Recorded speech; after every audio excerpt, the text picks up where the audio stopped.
Hello दोस्तों, स्वागत करते हैं आपको अपने इस YouTube channel Rahul Tech Education पे। दोस्तों, आशा करते हैं आप लोग स्वस्थ होंगे, मस्त होंगे, अपने काम में आगे बढ़ रहे होंगे। दोस्तों, आज हम एक बार और आपके सामने आ गए हैं MCQ का टॉप 25 सीरीज लेकर के। ठीक है दोस्तों, चलिए बिना देरी किए जानते हैं इसमें कौन कौन से क्वेश्चन हैं और इसके डिटेल्स में जानते हैं। अगर आप चैनल पर नए हैं तो चैनल को सब्सक्राइब कर लें। ठीक है दोस्तों, ताकि आपको एग्ज़ाम पॉइंट ऑफ व्यू से, जैसे SSC MTS का नोटिफिकेशन आउट हो गया है, ठीक है, इन सब के पॉइंट ऑफ व्यू से जो भी प्रीवियस ईयर से रिलेटेड क्वेश्चंस रहेंगे सबको लेकर मैं आऊँगा। ठीक है दोस्तों, तो चलिए मैं स्टार्ट करता हूँ। क्वेश्चन नंबर पहला है, सर्वप्रथम स्तूप का वर्णन कहाँ से प्राप्त होता है। ठीक है दोस्तों, सर्वप्रथम स्तूप का वर्णन कहाँ से प्राप्त होता है, तो दोस्तों इसका सही आंसर हो जाएगा ऋग्वेद से। ठीक है दोस्तों, इसके सर्वप्रथम स्तूप का वर्णन ऋग्वेद से में प्राप्त होता है। चलिए इसके बारे में डिटेल जान लेते हैं दोस्तों। सर्वप्रथम स्तूप का वर्णन ऋग्वेद से प्राप्त होता है।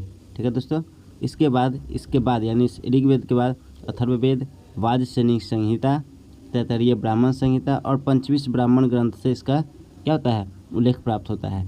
वेद के बारे में बात करें दोस्तों, तो वेद में ऋग्वेद सबसे प्राचीन है यानी सबसे पुराना, और अथर्ववेद सबसे नया है। ठीक है दोस्तों, चलिए अगला क्वेश्चन है, महापरिनिर्वाण का अर्थ क्या होता है। दोस्तों, आप लोग महापरिनिर्वाण का अर्थ पता ही होगा, या नहीं पता है तो इसका सही आंसर हो जाएगा शरीर का त्याग। ठीक है दोस्तों, इसका आंसर क्या हो जाएगा, शरीर का त्याग। चलिए इसके बारे में जानते हैं दोस्तों। इसके बारे में है, महात्मा बुद्ध के शरीर त्याग की घटना को महापरिनिर्वाण से संबोधित किया गया है। किसके शरीर त्याग के निर्माण को, तो महात्मा बुद्ध के शरीर त्याग की घटना को महापरिनिर्वाण से संबोधित किया गया है, जिसका अर्थ होता है मृत्यु के बंधन से मुक्ति। ठीक है दोस्तों, चलिए इसका नेक्स्ट पॉइंट है, 483 ईसा पूर्व में महात्मा बुद्ध ने 80 वर्ष की आयु में अपना शरीर त्याग दिया था। ठीक है दोस्तों, और इसके शरीर का जो त्याग दिए थे, ठीक है, इस घटना को लोग किससे नवाजा गया, तो महापरिनिर्वाण से संबोधित किया गया। ठीक है दोस्तों, चलिए अगला पॉइंट, एशिया के ज्योतिर्पुंज के नाम से कौन जाना जाता है। एशिया के ज्योतिर्पुंज के नाम से कौन जाना जाता है दोस्तों, इसका सही आंसर हो जाएगा महात्मा बुद्ध को।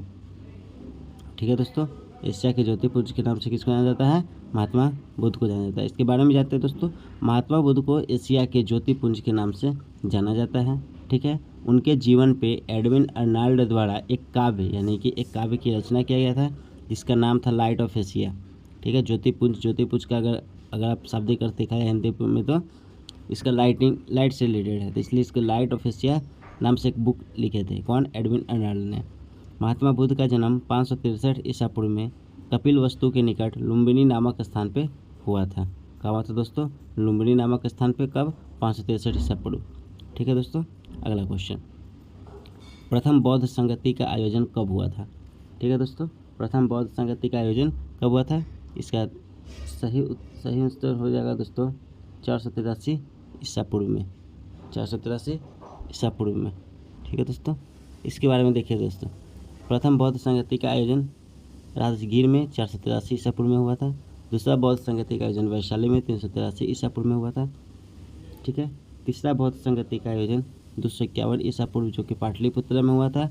और चौथा बौद्ध संगति का आयोजन कुंडलवन में हुआ था, जो कि पहली शताब्दी में हुआ था। ठीक है दोस्तों, चलिए नेक्स्ट आते हैं हम अपने पॉइंट पे। प्रथम बौद्ध संगति के अध्यक्ष कौन थे, मतलब जो प्रथम बौद्ध संगति हुआ था उनके अध्यक्षता कौन किया था। इसका सही आंसर हो जाएगा दोस्तों महाकश्यप इनके क्या किए थे, अध्यक्षता किए थे। आइए दोस्तों जानते हैं कि बाकी जो तीन बौद्ध संगति हुआ थे उसके अध्यक्ष कौन थे। दोस्तों, प्रथम बौद्ध संगति के अध्यक्ष तो आप जान गए महाकश्यप थे। दूसरा बौद्ध संगति के अध्यक्ष जो थे सवाकामी थे। ठीक है, दूसरा बौद्ध संगति कब हुआ था दोस्तों, अभी हमने बताया था 383 ईसा पूर्व में। चलिए दोस्तों, तीसरा बौद्ध संगति का अध्यक्ष कौन किया था,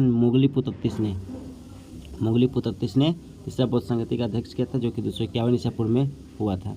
चौथा बौद्ध संगति का अध्यक्ष वस्तुमित्र जी ने किया था। ठीक है, जो कि पहली शताब्दी में हुआ था। ठीक है दोस्तों, चलिए अगला क्वेश्चन है, अपने महापरिनिर्वाण से पहले बुद्ध अपना अंतिम उपदेश कहाँ दिए थे। इसका सही आंसर हो जाएगा दोस्तों वैशाली में। अपने महापरिनिर्वाण से पहले बुद्ध अपना अंतिम उपदेश कहाँ दिए थे दोस्तों, वैशाली में दिए थे। इसके बारे में जानते हैं दोस्तों, वैशाली क्या है, वैशाली लिच्छवी गणराज्य की राजधानी थी। वैशाली क्या थी दोस्तों, लिच्छवी गणराज्य की राजधानी थी। वैशाली बौद्ध एवं जैन धर्म दोनों से संबंधित था। ठीक है दोस्तों, नेक्स्ट क्वेश्चन है, सिक्किम का भारत में विलय किसने किया था। सिक्किम का भारत में विलय किसने किया था, तो दोस्तों सिक्किम का भारत में विलय जो है लॉर्ड डलहौजी ने किया था। इसका सही आंसर हो जाएगा लॉर्ड डलहौजी। आइए इसके बारे में जानते हैं, लॉर्ड डलहौजी के बारे में। सिक्किम जो है नेपाल और भूटान राज्य के बीच स्थित एक छोटा सा राज्य था। सिक्किम जो था नेपाल और भूटान राज्य के बीच स्थित एक छोटा सा राज्य था, जिसे 1850 में, कब दोस्तों, 1850 में सिक्किम राज्य के कुछ दूरस्थ प्रदेश जिसमें दार्जिलिंग शामिल थे को भारत में मिला दिया गया था। ठीक है दोस्तों, कब मिलाया गया था? लॉर्ड डलहौजी के शासनकाल में। लॉर्ड डलहौजी के शासनकाल में से 1853 में रेलवे लाइन बम्बई से थाने के बीच बिछाई गई थी। यहाँ दोस्तों पहला रेलवे लाइन जो है बम्बई से थाने के बीच बिछाई गई थी। ठीक है, किसके शासनकाल में? लॉर्ड डलहौजी के शासनकाल में। कब? 1853 में।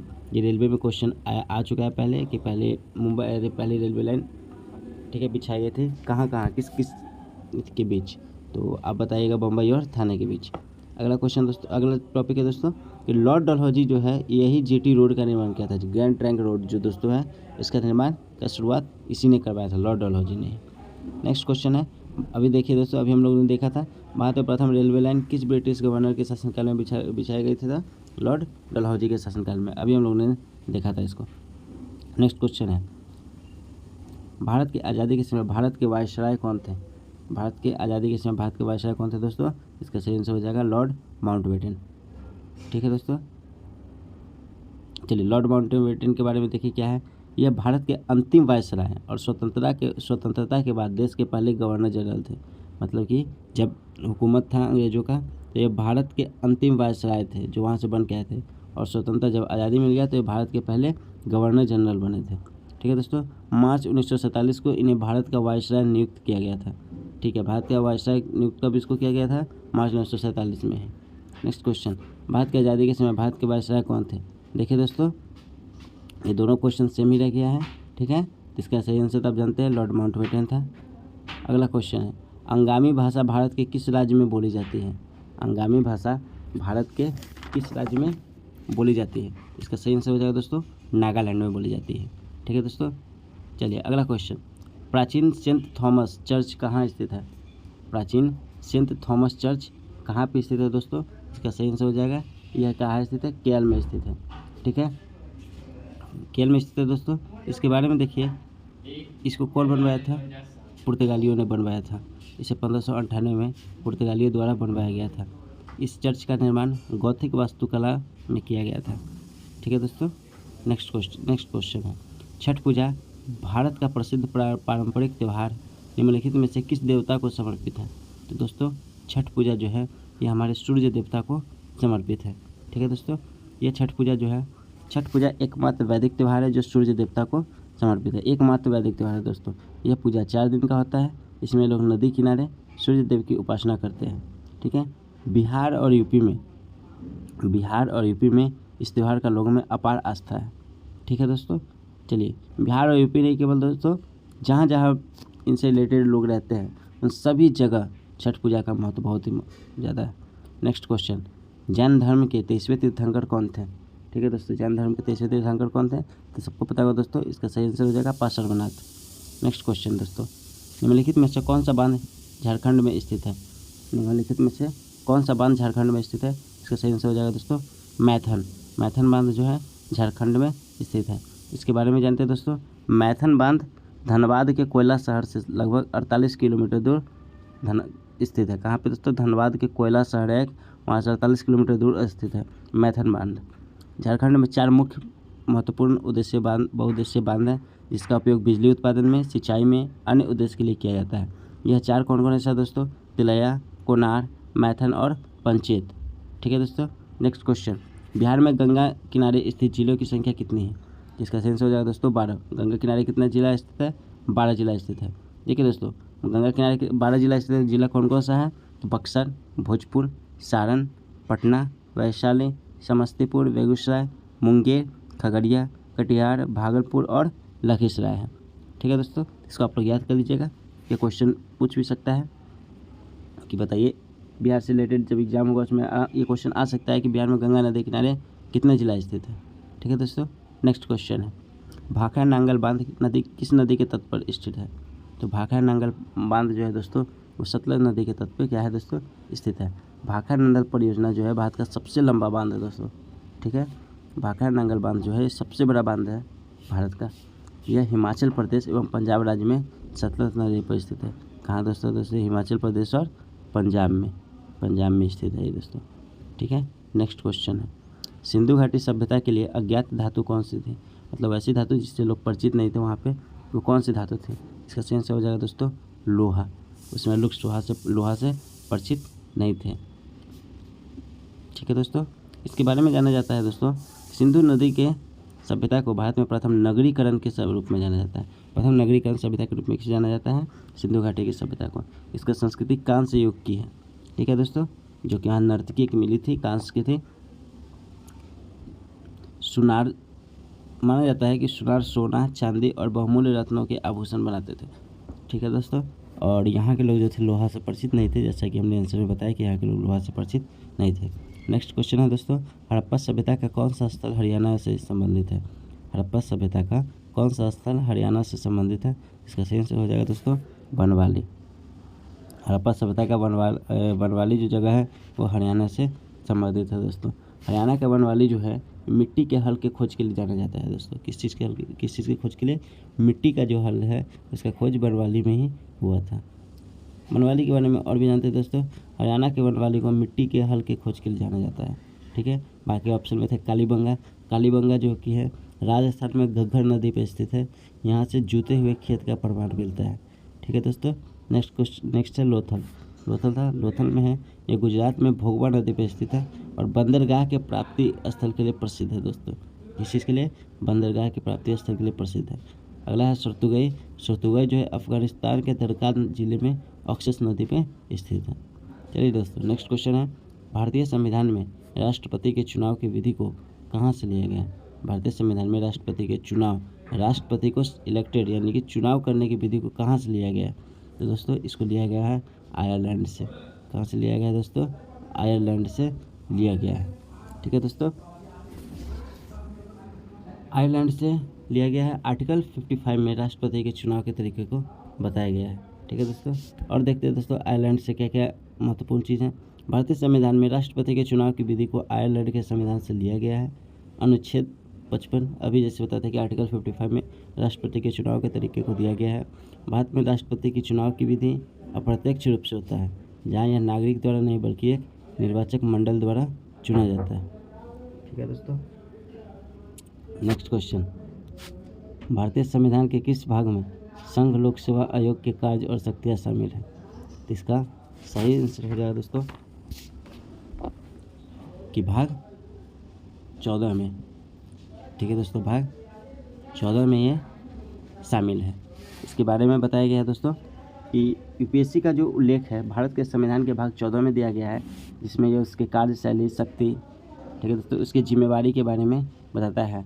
इन सब का उल्लेख उनके अनुच्छेद 315 से 323 में बताया गया है। नेक्स्ट क्वेश्चन है, भारत के संविधान की कौन सी अनुसूची भारत के संविधान की कौन सी अनुसूची संघ, राज्य संघ और संवर्ती सूचियों से संबंधित है? ठीक है दोस्तों, तो इसका आंसर सही आंसर क्या हो जाएगा दोस्तों? सातवीं सूची जो है इससे संबंधित है। इसके बारे में दिया गया दोस्तों संघ सूची। अब संघ सूची क्या था दोस्तों? इसमें वो शामिल होते हैं जिसमें केवल केंद्र सरकार ही कानून बना सकते हैं, ठीक है दोस्तों। इसमें वो शामिल हो सकते हैं इसमें केवल केंद्र सरकार ही कानून बना सकती है, जैसे रक्षा, परमाणु, विदेश मामला, युद्ध एवं शांति, बैंकिंग, रेलवे इत्यादि। राज्य सूची क्या होता है? इसमें वो शामिल होता है जिस पर केवल राज्य सरकार ही कानून बना सकती है, ठीक है दोस्तों। सेम उसी तरह आप देखिए संवर्ती सूची, वैसा सूची जिसमें केंद्र और राज्य सरकार दोनों कानून बनाती है, जो संवर्ती सूची कहा जाता है। केंद्र और राज्य दोनों मिलकर इस कानून को बनाते हैं, ये दोनों बनाते हैं, उसी को संवर्ती सूची कहा जाता है। नेक्स्ट क्वेश्चन है, विश्व का सबसे विस्तृत लिखित संविधान किस देश का है? दोस्तों इसका सही आंसर हो जाएगा भारत का। सबसे विस्तृत लिखित संविधान जो है वो भारत का ही है दोस्तों, ठीक है। इसके बारे में दोस्तों, किसी भी संप्रभु देश का सबसे विस्तृत लिखित संविधान जो है भारत का है। इसमें 12 अनुसूची के साथ 25 भाग में समूहित 448 अनुच्छेद है। भारत के संविधान में मूल रूप से 395 अनुच्छेद थे। मूल रूप से कितना अनुच्छेद थे? 395 अनुच्छेद थे। भारतीय संविधान मूल रूप से अंग्रेजी में लिखा गया था। किस चीज़ में लिखा गया था दोस्तों? अंग्रेजी में लिखा गया था। ठीक है। प्रेम बिहारी नारायण राजदा ने भारतीय संविधान को हाथ से लिखा था। कौन? भारतीय संविधान को अपने हाथ से किसने लिखा था दोस्तों? प्रेम बिहारी नारायण राजदा ने। भीमराव अंबेडकर ने भारतीय संविधान के जनक के रूप में इन्हें जाना जाता है। डॉक्टर भीमराव अंबेडकर को भारतीय संविधान के जनक के रूप में जाना जाता है। संविधान को 26 नवंबर 1949 को भारत के संविधान सभा द्वारा अपनाया गया था और 26 जनवरी 1950 को इसको लागू कर दिया गया था। ठीक है दोस्तों, चलिए नेक्स्ट क्वेश्चन है, साहित्य में नोबेल पुरस्कार पाने वाले प्रथम भारतीय नागरिक कौन थे? तो साहित्य में नोबेल पुरस्कार पाने वाले प्रथम भारतीय नागरिक थे दोस्तों रविंद्रनाथ टैगोर जी। ठीक है दोस्तों, इन्हें 1913 में साहित्य नोबेल पुरस्कार से सम्मानित किया गया था। कब दोस्तों? 1913 में। ठीक है दोस्तों, नेक्स्ट क्वेश्चन है, दादा साहब फाल्के पुरस्कार निम्नलिखित में से किस क्षेत्र से जुड़ा हुआ है? दोस्तों दादा साहब फाल्के पुरस्कार जो है ये सिनेमा जगत से जुड़ा गया है। ठीक है दोस्तों, दादा साहब फाल्के पुरस्कार जो है सिनेमा जगत से जुड़ा गया है। इसी रिलेटेड कुछ है, दादा साहब फाल्के पुरस्कार सिनेमा से जुड़ा हुआ है तो आपको ही पता है दोस्तों। भारतीय संविधान में भारतीय सिनेमा में आजीवन योगदान के लिए भारत सरकार द्वारा प्रतिवर्ष दिया जाने वाला सिनेमा जगत में भारत का यह सर्वोच्च सम्मान है। ठीक है, इसकी स्थापना 1969 में हुआ था। पहली दादा साहब फाल्के पुरस्कार विजेता जो थे वह देविका रानी जी थी। ठीक है, भारतीय सिनेमा का जनक धुंधीराज गोविंद फाल्के को माना जाता है, जिनके नाम पर ही दादा साहब फाल्के पुरस्कार दिया जाता है, यह बना है। ठीक है दोस्तों, तो ये रहा हमारा आज का सेट, आज का MCQ सेट। ठीक है दोस्तों, आशा करते हैं आप लोग को ये सेट अच्छा लगा होगा या आप लोग के लिए यूजफुल होगा। जिन लोगों को ये पता होगा पहले से उनके लिए रिवीजन हो गया होगा। ठीक है दोस्तों, आप हमारे चैनल पर ऐसे ही बने रहें, हम नए नए क्वेश्चंस लेकर आपके सामने आते रहेंगे, जो कि नए क्वेश्चन वेरिएंट होगा प्रीवियस ईयर से रिलेटेड, प्रीवियस ईयर से प्रीवियस ईयर में SSC, रेलवे, इन सब से रिलेटेड जो भी GK GS का पोर्शन होगा उसको हम लेकर के आएंगे। ठीक है दोस्तों, अगर आप चैनल पर नए तो प्लीज़ चैनल को सब्सक्राइब कर लें। ठीक है दोस्तों, ताकि हमें मोटिवेट मिले, हम और से और ज़्यादा कंटेंट लेके आप लोग के सामने आए। तब तक के लिए इजाज़त दे लें, धन्यवाद, जय हिंद।